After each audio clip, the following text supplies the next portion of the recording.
हवाई बमबारी की गई है। हिजबुल्लाह के ठिकानों पर ये बमबारी जो है वो की गई है। इसके साथ ही साथ दक्षिण लेबनान में कई ठिकानों पर इजराइल की तरफ से ताबड़तोड़ एयर स्ट्राइक्स किए गए हैं। तो पहले आपको बता दूं कि पेजर स्ट्राइक किया गया। तमाम जो पेजर्स जिनके जरिए हिजबुल्लाह के तमाम जो सदस्य हैं वो ऑपरेट कर रहे थे, उनको एक बम बनाकर विस्फोट कराया गया। 4000 से ज्यादा लोग जो हैं घायल हुए। 10 से 12 लोगों की मौत की पुष्टि इस पूरे मामले में हुई है। उसके अगले दिन वॉकी टॉकी को जो है वो निशाना बनाया गया।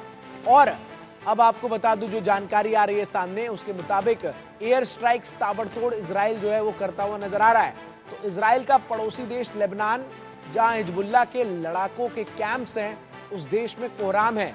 हिजबुल्लाह के लड़ाके मोबाइल नहीं रखते हैं ताकि उन्हें इजराइल ट्रैक न कर सके। वो पेजर और वॉकी टॉकी का इस्तेमाल करते हैं बातचीत के लिए। हुआ ये कि पेजर और वॉकी टॉकी में धमाके दर धमाके हुए और बीती रात इजराइल के फाइटर जेट्स हिजबुल्लाह के तमाम ठिकानों पर हमला करते रहे। और सिलसिलेवार तरीके से आपको बता दूं कि जो ब्लास्ट है वो होता रहा। वहीं वॉकी टॉकी में भी जोरदार धमाका देखने को मिला। सोलर सिस्टम में धमाका हुआ, 6 लोग घायल हुए। इसके साथ ही साथ जिन तमाम लोगों के घर पर सोलर पैनल्स लगे थे, उनकी जान अब इस वक्त हलक में फंसी पड़ी है। वैसे अब तक जो तमाम धमाके हुए हैं उनमें कुल मिलाकर 37 लोग मारे गए और 3000 से अधिक घायल है। आंकड़ा सोचिए घायलों का।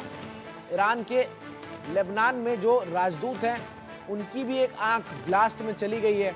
हालत यह है कि अब लेबनान में लोग मोबाइल फोन भी छूने से डर रहे हैं। और हिजबुल्लाह ने तो अपने लड़ाकों को साफ कह दिया कि फोन की बैटरी निकालो और फेंको। लेबनान की राजधानी बेरूत में जो रफीक हरीरी इंटरनेशनल एयरपोर्ट पर पेजर्स के वॉकी टॉकी ले जाने पर बैन लगा दिया गया है। इसके साथ ही साथ हिजबुल्लाह कह रहा है कि ये हमले इजराइल ने किए हैं और ये सारा खूनी खेल उसी का है। हिजबुल्लाह का जो चीफ है हसन नसरुल्लाह, वो ताल ठोक रहा है कि इजराइल को इसका सबक सिखा कर रहेंगे। तो वहीं संयुक्त राष्ट्र की सुरक्षा परिषद ने इमरजेंसी बैठक बुलाई है।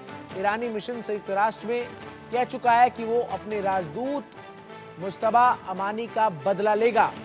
अब स्थिति समझिए कि पेजर ब्लास्ट से थर्राए लेबनान में मारे गए लोगों के जनाजे उठाने जा रहे लोग जो हैं उन पर भी हमला कर दिया गया और जेब में उनके वॉकी टॉकी जो रखा था वो फटने लगे और देखते ही देखते 32 लोगों की मौत हो गई।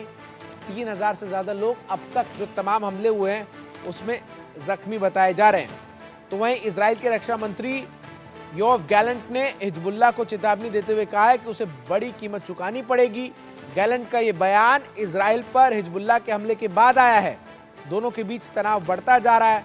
हिजबुल्लाह के नेता हसन नसरुल्लाह ने लेबनान में बड़े पैमाने पर बमबारी के लिए इजराइल के खिलाफ जवाबी कार्रवाई का आपको बता दें संकल्प लिया है।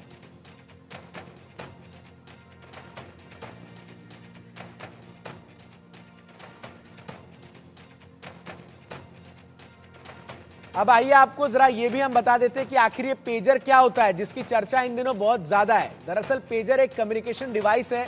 ये छोटा और पोर्टेबल होता है। मैसेज के लिए इसका इस्तेमाल किया जाता है। पेजर को बीपर भी कहा जाता है और मैसेज आने पर इससे बीप की आवाज आती है।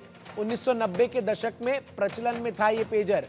रेडियो फ्रीक्वेंसी से इसमें मैसेज आते हैं और इसकी बैटरी लंबे समय तक चलती है।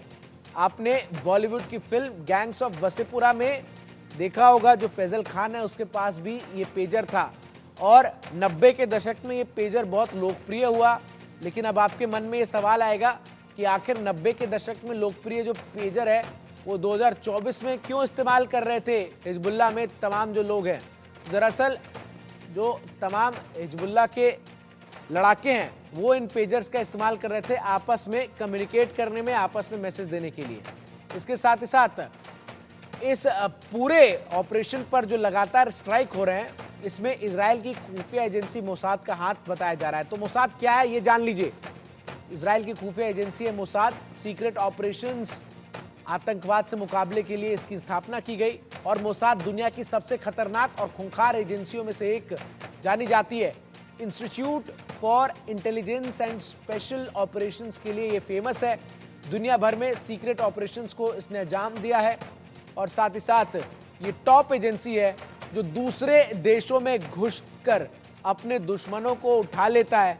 और मोसाद यहूदियों की मौत का बदला लेने के लिए मशहूर है और जब भी इजराइल पर कोई हमला होता है तो ये तय माना जाता है कि मोसाद इसका बदला जो है